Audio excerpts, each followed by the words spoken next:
more market analysis. Let's bring in Elena Hernández, principal at GenTrust, joining us today from Boulder, Colorado. Elena, welcome back to the program. Let's start off here with some of the concerns that Powell did raise here.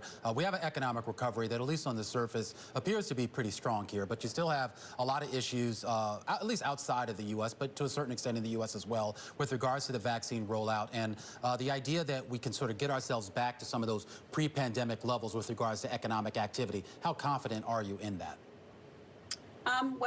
So for us right now, and again, thank you for having me again. It's a pleasure to be with you in this program.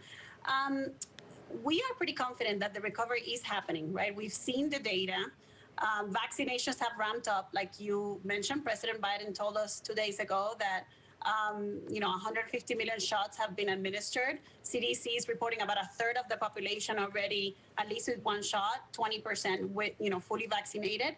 So we are seeing this recovery happening. For us, the biggest focus on the back of the recovery and on the back of, Powell and other Federal Reserve governors' comments that they need to see actual data to then take any action is inflation.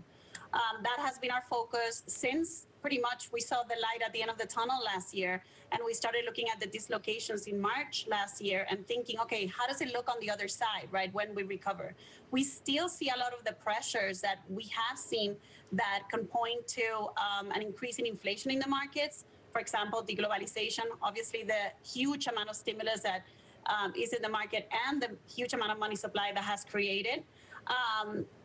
Central bank policy changes, and we're hearing it from them that they're, now instead of targeting a number, targeting an average amount of inflation. So that all, helps the kind of inflation argument. Plus, what we're seeing now today, fast forward over a year, since we had the shock of the pandemic in March last year, that now we're coming off to, in terms of goods and services, prices that were subdued because of the pandemic. So you're going to have that, jank up.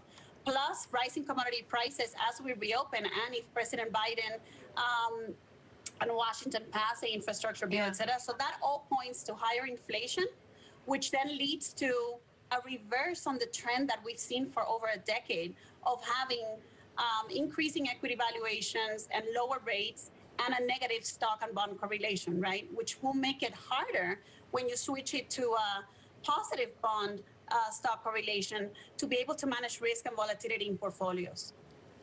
Okay, Elena, so how are you hedging that risk? If you're seeing that sort of outcome, what are you doing for the portfolio? Absolutely. So this is where it's so important to be proactive and not reactive, right, in the markets, as we know.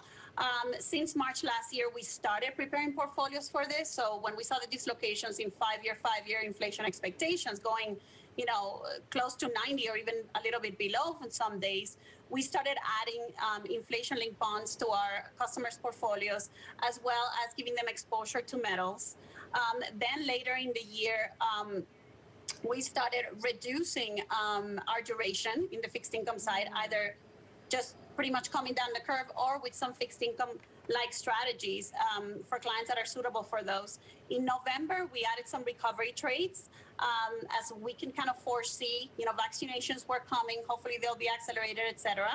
And just betting on sectors that would, we thought could benefit from a full reopening, such as travel, leisure, hospitality, and then also regional banks with, again, expecting an increase in rates. Can I just jump in? And you mentioned that you were looking to lower your duration, some of that, of course, coming down the curve.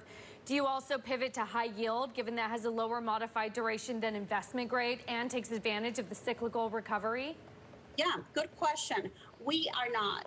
We have not done that just because we think you could still achieve, reducing your duration without having to extend and add to credit risk, right? Because then we're going to look at credit-specific risks there. But it's a good question. And the other thing I would mention in regards to our switches for coming into where we are right now and kind of looking forward to 2021 is that we took off, and I know we talked about it last time I was here, our technology overweight that we've had earlier in the year.